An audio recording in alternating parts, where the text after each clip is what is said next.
Hi friends, ಮತ್ತೆ ತರಗತಿಗೆ ಸ್ವಾಗತ. Ancient Indian history from Guptas to 1206. ಪ್ರಾಚೀನ ಭಾರತದ ಇತಿಹಾಸ ಗುಪ್ತರಿಂದ ಪ್ರಾರಂಭವಾಗಿ 1206ವರೆಗೆ. Program BA, subject history, semester second, session 40. Topic art and architecture under Cholas. ಚೋಳರ ಕಾಲದ ಕಲೆ ಮತ್ತು ವಾಸ್ತುಶಿಲ್ಪ. ನಮಗೆ ಈ ಚೋಳರು ಅಂತ ಹೇಳಿದಾಗ ದ ಆರ್ಟ್ ಆ್ಯಂಡ್ ಆರ್ಕಿಟೆಕ್ಚರ್ಗೆ ಬಹುದೊಡ್ಡ ರೀತಿಯಾಗಿರ್ತಕ್ಕಂಥ ಕೊಡುಗೆ ಕೊಟ್ಟಿರ್ತಕ್ಕಂಥವ್ರು ಭಾರತದಲ್ಲಿ ಯಾರಾದರೂ ಇದ್ದರೆ ಅದು ಚೋಳರ ಸಾಮ್ರಾಜ್ಯ ಅಂತ ನಾವು ಕರಿಬೇಕಾಗುತ್ತೆ. ಅಷ್ಟರ ಮಟ್ಟಿಗೆ ದಕ್ಷಿಣ ಭಾರತದ ಅನೇಕ ದೊಡ್ಡ ದೊಡ್ಡ ದೇವಾಲಯಗಳು, ಬಹುದೊಡ್ಡ ಮಟ್ಟದ ವಿಮಾನ ಗೋಪುರಗಳನ್ನು ನಿರ್ಮಾಣ ಮಾಡಿರ್ತಕ್ಕಂಥದ್ದು, ಒಂದು ದೇವಾಲಯಗಳನ್ನು ನಿರ್ಮಾಣ ಮಾಡುವುದರಲ್ಲಿ ಸ್ಪರ್ಧೆಯನ್ನು ಮಾಡಿಕೊಂಡಿರ್ತಕ್ಕಂತಹ ಸಾಮ್ರಾಜ್ಯ ಅಥವಾ ರಾಜರುಗಳು, ಪೈಪೋಟಿಯನ್ನು ಮಾಡಿರ್ತಕ್ಕಂಥ ರಾಜರುಗಳು ಯಾವುದಾದ್ರೂ ನಮಗೆ ಕಂಡು ಬಂದರೆ ಅದು ಚೋಳರು ಅಂತ ನಾವು ರೆಕಗ್ನೈಸ್ ಮಾಡಬೇಕಾಗುತ್ತೆ. ಹಾಗಾಗಿ ಚೋಳರ ಕಾಲದ ಮತ್ತು ಕಲೆ ಮತ್ತು ವಾಸ್ತುಶಿಲ್ಪ ಹೇಗಿತ್ತು ಮತ್ತು ಯಾವ ಪ್ರಕಾರದ ಅವರು ಆರ್ಟ್ ಆ್ಯಂಡ್ ಆರ್ಕಿಟೆಕ್ಚರ್ಗೆ ತಮ್ಮ ಶೈಲಿಯನ್ನು ಯೂಸ್ ಮಾಡಿದ್ರು ಅಂತ ನಾವು ನೋಡೋದಾದರೆ, The Chola ruler were not only might conquerors and great administrators but also great buildings. ನೋಡಿ ಇಲ್ಲಿ ಹೇಳ್ತಾನಂತಂದ್ರೆ ಅವನು, ಚೋಳರು ಅಥವಾ ಚೋಳ ರಾಜರುಗಳು ಕೇವಲ ದೊಡ್ಡ ದಿಗ್ವಿಜಯಗಳಲ್ಲ, ಬಹುದೊಡ್ಡ ಮಟ್ಟದ ಉತ್ತಮ ಆಡಳಿತಗಾರರು ಆಗಿದ್ರು. ಅದರ ಜೊತೆಗೆ ಅನೇಕ ದೇವಾಲಯಗಳನ್ನು ನಿರ್ಮಾಣ ಮಾಡಿರ್ತಕ್ಕಂಥ ಕ್ರೆಡಿಟ್ ಅವ್ರಿಗೆ ಹೋಗುತ್ತೆ. ಬರೇ ಸಾಗರದ ಆಚೆ ಹೋಗಿ ಸಾಮ್ರಾಜ್ಯವನ್ನು ಕಟ್ಟಿರ್ತಕ್ಕಂಥ ಕೀರ್ತಿ ಒಂದೇ ಹೋಗಲ್ಲ, ಆ ಒಂದು ಕೀರ್ತಿಯಿಂದಲೇ ಅವರ ಹೆಸರು ಎನ್ನುವಂಥದ್ದು ಉಳಿಲಿಕ್ಕೆ ಸಾಧ್ಯವಾಗಲ್ಲ. ಅವರು ನಿರ್ಮಾಣ ಮಾಡಿರ್ತಕ್ಕಂಥ ಕಲೆ ಮತ್ತು ವಾಸ್ತುಶಿಲ್ಪ ಮತ್ತು ಅನೇಕ ದೇವಾಲಯದ ಕಟ್ಟಡಗಳಿದಾವಲ್ಲ, ಅದರಿಂದ ಅವರ ಒಂದು ಕೀರ್ತಿ ಎನ್ನುವಂಥದ್ದು ಇತಿಹಾಸದಲ್ಲಿ ಅಚ್ಚು ಹಳೆಯದ ರೀತಿಯಲ್ಲಿ ಉಳಿದುಕೊಂಡಿದೆ ಎನ್ನುವಂಥ ದಾಖಲೆಗಳು ನಮಗೆ ಸಿಗ್ತಾ ಹೋಗ್ತವೆ ಮತ್ತು ಅಟ್ ಪ್ರೆಸೆಂಟ್ ಕಣ್ಣಿಗೆ ಕಟ್ಟುವ ರೀತಿಯಲ್ಲಿ ನಮಗೆ ಕಾಣ್ತಾ ಹೋಗ್ತವೆ. About their achievement in the field of art and architecture, it is said that though they are no more get their name still remembered with great pride because of their highest achievements in the domain of art and architecture. ನೋಡಿ, ಇಲ್ಲಿ ಅವರು ಏನೇ ದಿಗ್ವಿಜಯಗಳನ್ನು ಮಾಡಿದ್ರು, ಎಷ್ಟೇ ರಾಜರ ಮೇಲೆ ಯುದ್ಧವನ್ನು ಮಾಡಿ ಸಾಮ್ರಾಜ್ಯವನ್ನು ವಿಸ್ತರಣೆ ಮಾಡಿದ್ರು, ಅವರ ಜನಮಾಸದಲ್ಲಿ ಅಥವಾ ಜನರ ಮನಸ್ಸಿನಲ್ಲಿ ಉಳಿಯಲಿಕ್ಕೆ ಬಹುದೊಡ್ಡ ರೀತಿಯಾಗಿರ್ತಕ್ಕಂಥ ಕಾರಣಗಳು ಅವರು ನಿರ್ಮಾಣ ಮಾಡಿರುವಂತಹ ದೊಡ್ಡ ದೊಡ್ಡ ದೇವಾಲಯಗಳು, ದೊಡ್ಡ ದೊಡ್ಡ ದೇವಸ್ಥಾನಗಳ ನಿರ್ಮಾಣ ಎನ್ನುವಂಥದ್ದು ಇವತ್ತಿಗೂ ಆ ರಾಜರುಗಳನ್ನು ಸ್ಮರಣೆಯನ್ನು ಮಾಡಿಕೊಳ್ಳಲಿಕ್ಕೆ ಸಾಧ್ಯವಾಗುತ್ತದೆ. ಅಷ್ಟರ ಮಟ್ಟಿಗೆ ಕಲೆಯನ್ನು ಮತ್ತು ಆ ಒಂದು ಕಲಾ ಪೋಷಣೆಯನ್ನು ಮಾಡಿರ್ತಕ್ಕಂತಹ ಕ್ರೆಡಿಟು ನಮಗೆ ಚೋಳರ ಒಂದು ಮನೆತನಕ್ಕೆ ಹೋಗುತ್ತೆ. The art of the Chola period is appears to be the continuance of Pallava style. ಪ್ರಾರಂಭದಲ್ಲಿ ಚೋಳರು ನಿರ್ಮಾಣ ಮಾಡಿರ್ತಕ್ಕಂಥ ಅನೇಕ ದೇವಾಲಯಗಳು ಇಲ್ಲೇನು ಪಲ್ಲವರು ನಿರ್ಮಾಣ ಮಾಡಿದ್ರಲ್ಲ ಅದೇ ಪ್ರಕಾರದ ಶೈಲಿಯನ್ನು ಬಳಕೆ ಮಾಡಿದ್ದಾರೆ. ಬಟ್ ಒಂದಿಷ್ಟು ಬದಲಾವಣೆ ಎನ್ನುವಂಥದ್ದು ನಮಗೆ ಗೊತ್ತಾಗುತ್ತೆ. ಬಟ್ ಇಲ್ಲಿ ಏನಂತಂದರೆ, ಈ ಪಲ್ಲವರು ಹಾಕಿಕೊಟ್ಟಿರ್ತಕ್ಕಂತಹ ಒಂದು ಶೈಲಿಯನ್ನೇ ಅವರು ಮುಂದುವರಿಸಿಕೊಂಡು ಹೋಗುವಂಥ ಪ್ರಯತ್ನವನ್ನು ಮಾಡಿದರು. ಅದನ್ನೇ ನಾವು ದ್ರಾವಿಡಿಯನ್ ಸ್ಟೈಲ್ ಅಂತ ನಾವು ಕರಿತಾ ಹೋಗ್ತೀವಿ. They built cities, magnificent places and the temples ಅಂತ ನಾವು ಕರಿತೀವಿ. ಆಲ್ಮೋಸ್ಟ್ ಇಲ್ಲಿ ಎಲ್ಲೆಲ್ಲಿ ಈ ಕಲ್ಲುಗಳು ನಮಗೆ ಕಂಡು ಬರ್ತವೆ, ಎಲ್ಲಿ ಬೃಹತ್ ಪ್ರಮಾಣದ ಕಲ್ಲುಗಳು ನಮಗೆ ಲಭ್ಯವಾಗುತ್ತವೆ, ಅಲ್ಲೆಲ್ಲ ಇಲ್ಲಿ ಅದ್ಭುತವಾಗಿರ್ತಕ್ಕಂಥ ದೇವಾಲಯಗಳನ್ನು ಮತ್ತು ಬಹುದೊಡ್ಡ ನಗರಗಳನ್ನು ನಿರ್ಮಾಣ ಮಾಡಲಿಕ್ಕೆ, ಕಲೆಯನ್ನು ಬೆಳೆಸಲಿಕ್ಕೆ ಅವರು ಪ್ರಯತ್ನವನ್ನು ಪಟ್ಟರು. The chief features of Chola temples are their massive vimanas or towers and spacious courtyard ಅಂತ ಕರಿತೀವಿ. ವಿಶೇಷವಾಗಿ ಚೋಳರ ಒಂದು ಗೋಪುರಗಳನ್ನು, ದಟ್ಸ್ ಕಾಲ್ ವಿಮಾನ ಅಂತ ಕರಿತೀವಿ. ಆ ಗೋಪುರಗಳನ್ನು ನೋಡಿದ್ರೆ ಇಡೀ ಭಾರತದಲ್ಲಿ ಅತ್ಯಂತ ಎತ್ತರವಾಗಿರ್ತಕ್ಕಂಥ ಗೋಪುರಗಳು, ಎತ್ತರವಾಗಿರ್ತಕ್ಕಂಥ ಶಿಖರಗಳ ನಿರ್ಮಾಣ ಮಾಡಿರ್ತಕ್ಕಂಥ ಕೀರ್ತಿ ನಮಗೆ ಚೋಳರಿಗೆ ಸಲ್ಲುತ್ತದೆ. ಅದು ಸ್ಪೆಷಲ್ ಅಂತ ನಾವು ಕರಿತಾ ಹೋಗ್ತೀವಿ. The Cholas encouraged plastic art and metal, the stone images cost in their time are exquisitely executed and display a wonderful vigor, dignity and grace ಅಂತ ಕರಿತೀವಿ. ಹೀಗೆ ಅವರು ನಿರ್ಮಾಣ ಮಾಡಿರ್ತಕ್ಕಂತಹ ಕಟ್ಟಡಗಳ ಶೈಲಿ ಆಗಿರ್ಬೋದು ಮತ್ತು ಅವರ ನಿರ್ಮಾಣ ಮಾಡಿರ್ತಕ್ಕಂಥ ಮುಖಮಂಟಪ ಆಗಿರ್ಬೋದು, ಪ್ರಧಾನ ಮಂಟಪ ಆಗಿರ್ಬೋದು, ಗರ್ಭಗೃಹ ಆಗಿರ್ಬೋದು ಮತ್ತು ಅವರು ಬಳಕೆ ಮಾಡಿರ್ತಕ್ಕಂತಹ ಕಳಸ ಆಗಿರ್ಬೋದು, ಶಿಖರದ ಮೇಲೆ ನಿರ್ಮಾಣ ಮಾಡಿರ್ತಕ್ಕಂತಹ ಆ ಕಳಸ ಆಗಿರ್ಬೋದು, ಮತ್ತು ಅವತ್ತು ಜನರು ಆ ಕಲೆಗೆ ಕೊಟ್ಟಿರುವಂತಹ ಒಂದು ಡಿವೋಷನ್, ದೈವತ್ವ, ಒಂದು ಆ ಸಮರ್ಪಣ ಮನೋಭಾವ, ಆ ಸ್ಕಿಲ್ ಇದೆಯಲ್ಲ, ಅದನ್ನು ನಾವು ಮರಲಿಕ್ಕೆ ಸಾಧ್ಯವಾಗಲ್ಲ. ಅಷ್ಟರ ಮಟ್ಟಿಗೆ ಒಂದು ಗ್ರೇಸ್ಫುಲ್ ಆಗಿ ಅದನ್ನು ಪ್ರತಿಯೊಂದು ದೇವಾಲಯದ ಒಂದೊಂದು ಇಂಚನ್ನು, ಒಂದೊಂದು ಡಿಸೈನನ್ನು ಅಷ್ಟು ಅದನ್ನು ಡೆಡಿಕೇಟ್ ಆಗಿ ಕೆತ್ತನೆ ಮಾಡುವಂಥ ಕೆಲಸವನ್ನು ಮಾಡಿದರೆ ನೋಡಲಿಕ್ಕೆ ವಂಡರ್ಫುಲ್ ಆಗಿ ಕಾಣ್ತವೆ. ಇವು ಜಗತ್ತಿನ ಅದ್ಭುತಗಳಲ್ಲಿ ಇವುಗಳನ್ನು ಒಂದ ಎನ್ನುವಷ್ಟು ಮಟ್ಟಿಗೆ ಕಣ್ಣಿಗೆ ಕಟ್ಟುವ ರೀತಿಯಲ್ಲಿ ದೇವಾಲಯವನ್ನು ಅಷ್ಟು ಅವರು ನಿರ್ಮಾಣವನ್ನು ಮಾಡಿದ್ದಾರೆ. The best examples of Chola architecture are the Rajarajeshwari temple or Brihadeshwara temple at Thanjavur built by Rajaraja Chola first and another at Gangaikonda Cholapuram built by Rajendra first. ನಮಗೆ ಬಹಳ ಉದಾಹರಣೆಯನ್ನು ನೋಡೋದಾದರೆ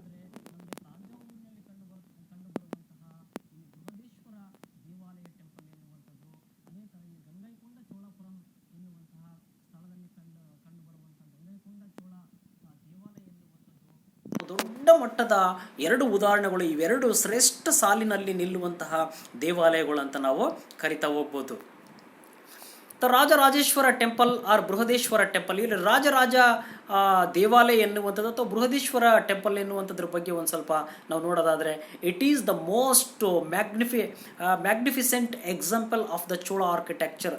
ಇದು ಅಂತ ಈ ಕಲೆಗೆ ಒಂದು ಮೇರು ಕಲೆ ಅಂತ ನಾವು ಕರಿತಾ ಹೋಗ್ತೀವಿ. ಅಷ್ಟರ ಮಟ್ಟಿಗೆ ಅದ್ಭುತವಾಗಿ ನಿರ್ಮಾಣವನ್ನು ಮಾಡಿರ್ತಕ್ಕಂಥ ಒಂದು ದೇವಾಲಯ. ದಕ್ಷಿಣ ಭಾರತದಲ್ಲೇ ಅತ್ಯಂತ ಎತ್ತರವಾದ ಗೋಪುರವನ್ನು ಹೊಂದಿರತಕ್ಕಂಥ ದೇವಾಲಯ, ಬಹಳ ಸುಂದರವಾಗಿರ್ತಕ್ಕಂತಹ ಒಂದು ದೇವಾಲಯ ಬೃಹದೇಶ್ವರ ದೇವಾಲಯ ಅಂತ ನಾವು ಕರಿತಾ ಹೋಗ್ತೀವಿ. It is known for it is massive tower and spacious courtyard. It is tower rises to highest of 190 feet like a pyramid in 13 successive stones ಅಂತ ನಾವು ಕರಿತೀವಿ. ಇದು ಸುಮಾರು 190 ಫೀಟ್ ಎತ್ತರವುಳ್ಳಂತಹ ಒಂದು ಶಿಖರವನ್ನು, ವಿಮಾನವನ್ನು ಹೊಂದಿರತಕ್ಕಂಥದ್ದು. ಇಡೀ ದಕ್ಷಿಣ ಭಾರತದಲ್ಲಿ, ಇಡೀ ಭಾರತದಲ್ಲಿ ಹೈಯೆಸ್ಟ್ ಎತ್ತರವಾಗಿರ್ತಕ್ಕಂಥ ಶಿಖರ ಆಗಿದೆ. ಸುಮಾರು ಎಷ್ಟು ಅಂತಸ್ತುಳ್ಳಂತಹ ಶಿಖರ ಅಂತಂದರೆ 13 ಅಂತಸ್ತುಳ್ಳಂತಹ ಶಿಖರವಾಗಿದೆ. ಇದನ್ನು ಯಾವ ಪ್ರಮಾಣದಲ್ಲಿ ಅದನ್ನು ಆ ದೊಡ್ಡ ಮಟ್ಟದ ಟನ್ಗಳಷ್ಟು ಭಾರ ಇರತಕ್ಕಂತಹ ಇಂತಹ ಕಲ್ಲುಗಳನ್ನು ಮೇಲೆ ಜೋಡಿಸಿದರೆ ಆ ಶಿಖರವನ್ನು ನಿರ್ಮಾಣ ಮಾಡಿದ್ದಾರೆ ಎನ್ನುವಂಥದ್ದು ಅದನ್ನು ನೆನೆಸ್ಕೊಂಡ್ರೆ ನಮ್ಮ ಮೈ ರೋಮಾಂಚನವಾಗುತ್ತೆ. It is top is the crowned by a single block of stone 25 feet high, the weighing about 80 tons. 80 ton ತೂಕವುಳ್ಳಂತಹ ಈ ಒಂದು ಶಿಖರವನ್ನು ಅದನ್ನು ಸುಮಾರು ಮೇಲೆ ಎತ್ತಿ ಹೇಗೆ ಇಟ್ಟಿದ್ರು ಎನ್ನುವಷ್ಟರ ಮಟ್ಟಿಗೆ, ಹೇಗೆ ಎತ್ತಿ ಇಟ್ಟಿದ್ರು, ಅದನ್ನು ನಿರ್ಮಾಣ ಮಾಡಿದ್ರು, ಫಿಟ್ ಮಾಡಿದ್ರು ಎನ್ನುವಂಥದ್ದು ಅದನ್ನು ಕೇಳಲಿಕ್ಕೆ ಮೈ ರೋಮಾಂಚನ ಆಗುತ್ತೆ.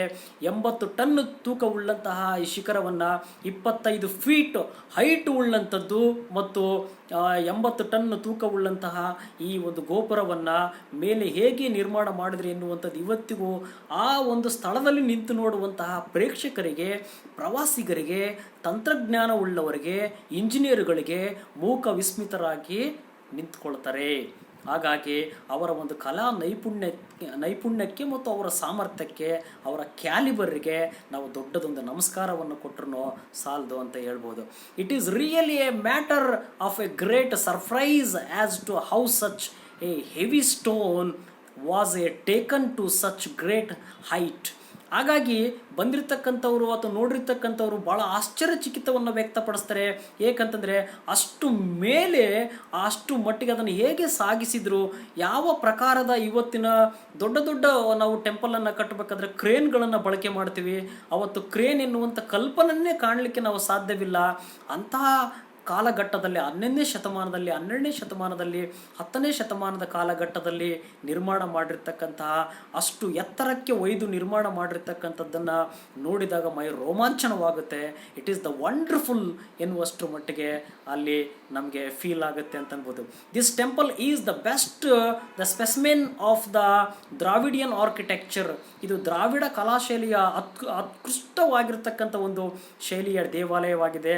ರಾಜರಾಜ ದೇವಾಲಯ ಅಥವಾ ರಾಜರಾಜೇಶ್ವರಿ ದೇವಾಲಯ ಅಥವಾ ಬೃಹದೇಶ್ವರ ದೇವಾಲಯ. The entire temple is covered with beautiful images of the different Hindu gods and goddess carved in stone walls ಅಂತ ಕರಿತೀವಿ. ಇಲ್ಲಿ ನಮಗೆ ಅನೇಕ ಗೋಡೆಗಳ ಮೇಲೆ ಇಲ್ಲಿ ರಾಮಾಯಣಕ್ಕೆ ಸಂಬಂಧಪಟ್ಟಿರ್ತಕ್ಕಂಥ ಚಿತ್ರಗಳು, ಮಹಾಭಾರತಕ್ಕೆ ಸಂಬಂಧಪಟ್ಟಿರ್ತಕ್ಕಂಥ ಚಿತ್ರಗಳು ಮತ್ತು ದೇವರ ಸ್ವರೂಪಕ್ಕೆ ಸಂಬಂಧಪಟ್ಟಿರ್ತಕ್ಕಂಥ ಕಲಾ ಚಿತ್ರಗಳನ್ನು ಬಿಡಿಸಿದ್ದಾರೆ ಮತ್ತು ಉಬ್ಬು ಶಿಲ್ಪಗಳನ್ನು ಕೆತ್ತನೆ ಮಾಡಿದ್ದಾರೆ. ಅನೇಕ ಕಲ್ಲಿನಲ್ಲಿ ಮೂರ್ತಿಗಳನ್ನು ಗೋಡೆಗಳ ಮೇಲೆ ಉಬ್ಬು ಚಿತ್ರಗಳ ರೀತಿಯಲ್ಲಿ ಕೆತ್ತನೆ ಮಾಡಿರ್ತಕ್ಕಂಥದ್ದು ನೋಡಲಿಕ್ಕೆ ಭಾಳಷ್ಟು ಮನಮೋಹಕವಾಗಿ ಕಂಡುಬರುತ್ತೆ. The Percy Brown writes, it is the touch stone of Indian architecture has all ಅಂತ ಆತ ಉದ್ಗರಿಸ್ತಾನೆ.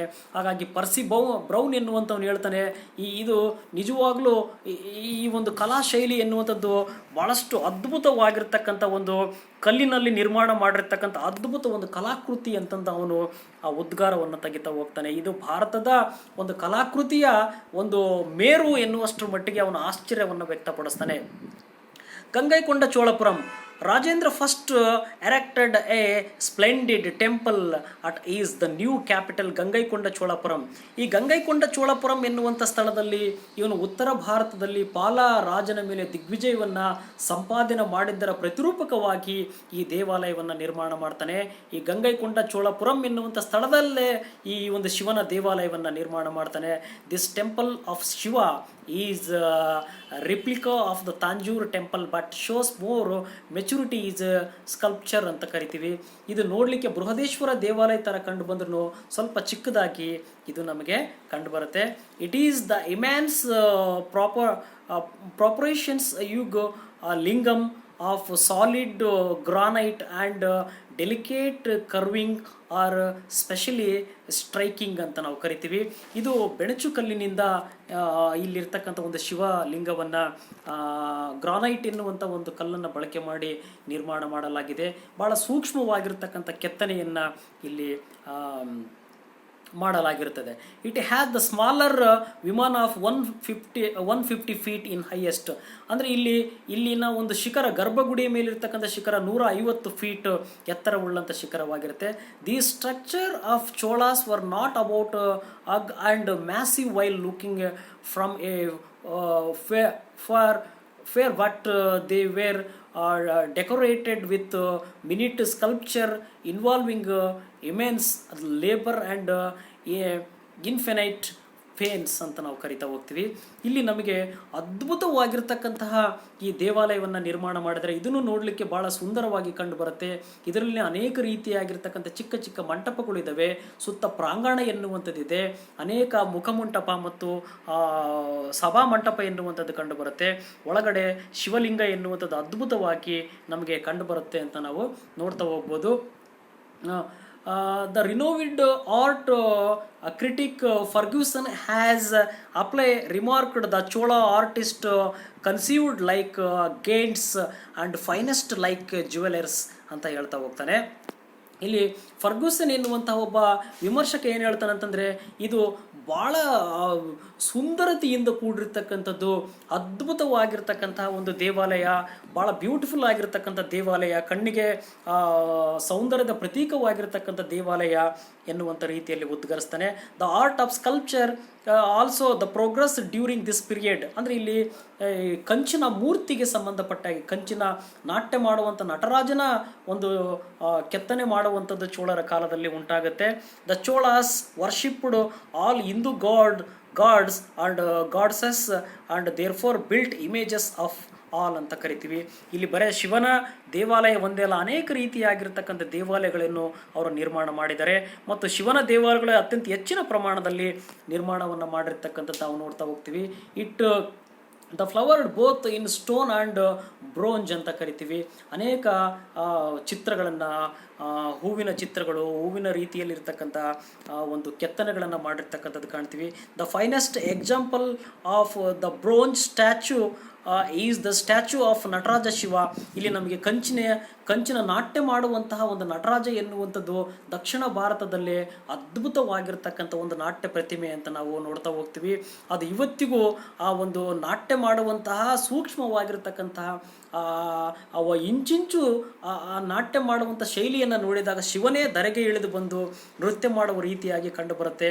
ಇದರಿಂದ ಅವರಿಗೆ ಕಂಚಿನ ಬಳಕೆ ಮತ್ತು ಕಂಚಿನ ಮೆಟಲನ್ನು ಬಳಕೆ ಮಾಡಿಕೊಂಡು ಆ ಕಲಾಕೃತಿಯನ್ನು ಬಿಡಿಸುವಂತಹ ಸ್ಕಿಲ್ ಅವ್ರಿಗಿತ್ತು ಅಂತ ಗೊತ್ತಾಗುತ್ತೆ. It has been regarded has the best and which has become widely popular even during the modern times ಅಂತ ಕರಿತೀವಿ.